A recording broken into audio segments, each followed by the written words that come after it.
I was delighted last week to watch the induction of Minnie Minoso into the Baseball Hall of Fame.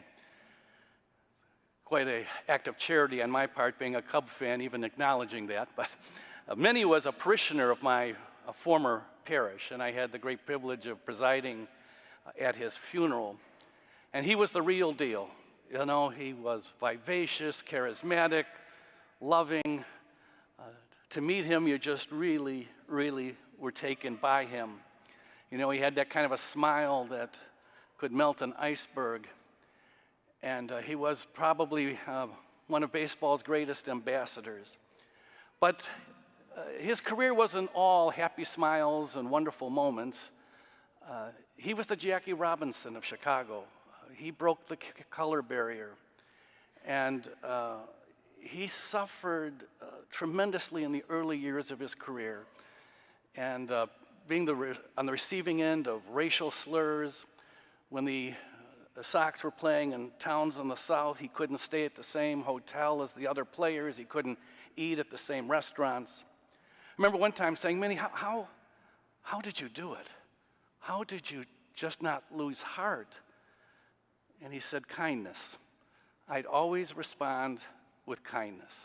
And he said, you know, that really disarms a person when you don't play into their hatred or their anger.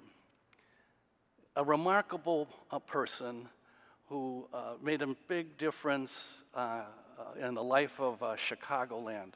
It's a wonderful wife and wonderful son who he was very devoted to. He had a saying, "Oh, sweet Jesus." He would come into church, he'd see me, he'd go, "Padrecito, Jeremias," you know, Father Jerry. Oh, sweet Jesus. I never knew what that meant. Then when he received communion, he would often say, "Oh, sweet Jesus." He had a deep faith, and I was struck at his capacity to be resilient and persistent. That's what helped him survive some of the challenges he faced in the early years of his career. And I was thinking of him today in this gospel. This gospel can be disturbing to people because you see a side of Jesus which reveals that he was also a human being. And he was a product of the cultural influences of his time. The Jewish culture was very much defined by categories, and Jews never crossed the line of engaging non-Jews. The sick avoided the healthy, the poor avoided the rich. In many cases, men and women had all sorts of prohibitions as to how they dealt with one another publicly. And in this gospel, Jesus runs into someone who he's not supposed to talk to, a Canaanite. But she is persistent, and she keeps reaching out to him. And in this great gospel, we see that eventually Jesus sees that this is a person of faith beneath all these categories.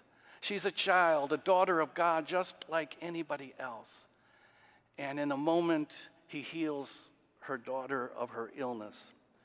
Today, all of us have our own struggles and challenges. This might be the gospel of hanging in there, of hanging in there when we have to navigate complicated journeys in our life. To know that by hanging in there, we eventually come to resolution. We don't lose faith. We keep working at some of the difficulties that we must face. This is a gospel that's a great reminder to us of the power of persistence and hanging in there. Thank you for joining us for the celebration of the Mass today. It's a blessing that you are with us. Every broadcast of this liturgy goes out to hundreds of people and hundreds of people all over the world. It's been an enormous blessing. If you'd like to support this virtual ministry of OLPH, please go to our website. You can support this ministry by going to Give Central so that we can continue to broadcast the liturgy each and every week. Thank you for your support. Most of all, thank you for joining us today. God bless you. Greetings from OLPH.